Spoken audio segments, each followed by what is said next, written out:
ഇനി മറ്റൊരു പ്രധാന കാര്യം അഡിക്ഷൻസ് ആണ്. നമുക്ക് ഇന്നിപ്പോൾ ഒരുപാട് വാർത്തകൾ MDMA അല്ലെങ്കിൽ മറ്റ് ചരസ്, കഞ്ചാവ്, അല്ലെങ്കിൽ ബ്രൗൺ ഷുഗർ, അതല്ലെങ്കിൽ പലതരത്തിലുള്ള മെഡിസിൻസ്, ഇതൊക്കെ അഡിക്ഷൻ ആയിത്തീരുന്നു. Social media is also another addiction. ഈ അഡിക്ഷനെ നമ്മൾ എങ്ങനെയാണ് കൈകാര്യം ചെയ്യുക? TV അഡിക്ഷൻ പലതരത്തിലാണ്. ഫോൺ ആയിട്ടുള്ള വീഡിയോസ് കാണണം എന്നുള്ള അഡിക്ഷൻ. ഈ അഡിക്ഷൻ എന്തുകൊണ്ടാണ് ഉണ്ടാവുന്നത്? ബിക്കോസ് അത് നമ്മുടെ മനസ്സിൻ്റെ ഒരു വൈകല്യം കൊണ്ടാണ്. ആ മനസ്സിന് അതിനെ എന്ത് ചെയ്യാൻ പറ്റുന്നില്ല. We cannot control it. It is beyond our control. It's just running fast. It's not in my control. That's what called addictions.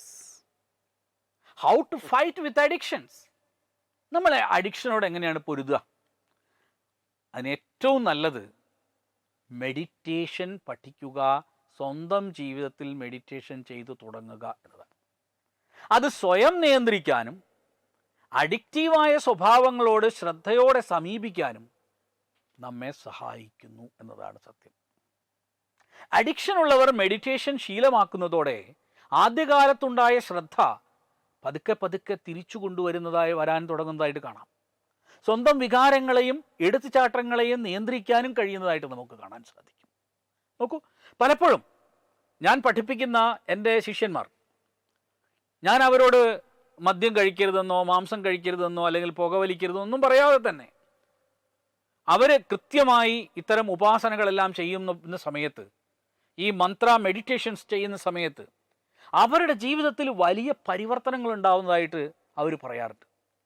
അതിലേറ്റവും പ്രധാനമായിട്ട് അവർ പറയുന്ന കാര്യം, എനിക്കിപ്പോൾ പല കാര്യങ്ങളും നിയന്ത്രിച്ചുകൊണ്ട് കാര്യങ്ങൾ കൈകാര്യം ചെയ്യാൻ കഴിയുന്നുണ്ട്. എൻ്റെ കോപത്തെ നിയന്ത്രിക്കാൻ, സ്വന്തം വികാരങ്ങളെയും എടുത്തുചാട്ടങ്ങളെയും നിയന്ത്രിക്കാൻ മെഡിറ്റേഷൻ കൊണ്ട് സാധിക്കുന്നു എന്ന് പഠനങ്ങളിൽ പറയുകയാണ്. ഇപ്പോൾ modern day studies says this.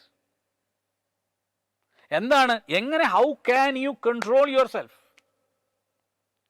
ഇത് through meditation only you can do this.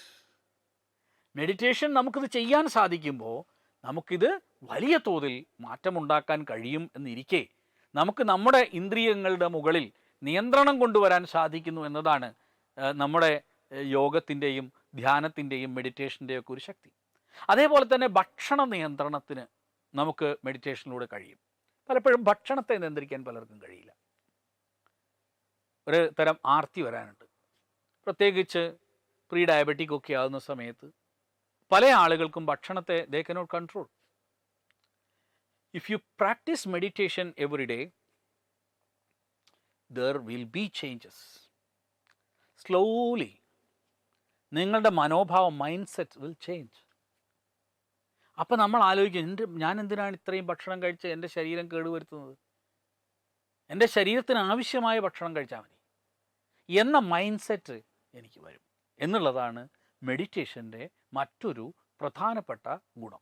HIV അണുബാധ സന്തോഷപൂർണമായ ഒരു ജീവിതത്തിന് തടസ്സമല്ല. HIV അണുബാധയ്ക്ക് ഫലപ്രദമായ ചികിത്സ ഇന്ന് ലഭ്യമാണ്. ഇതിന് യഥാസമയം അണുബാധ കണ്ടെത്തുന്നതും കാലേക്കൂട്ടി ചികിത്സ നടത്തേണ്ടതും അത്യാവശ്യമാണ്. സൗജന്യമായ ചികിത്സയും മാർഗനിർദ്ദേശങ്ങളും സർക്കാർ ആശുപത്രികളിലെ ART അഥവാ ഉഷസ് കേന്ദ്രങ്ങളിൽ ലഭ്യമാണ്. ആരോഗ്യ സംരക്ഷണം ഓരോരുത്തരുടെയും ഉത്തരവാദിത്തമാണ്.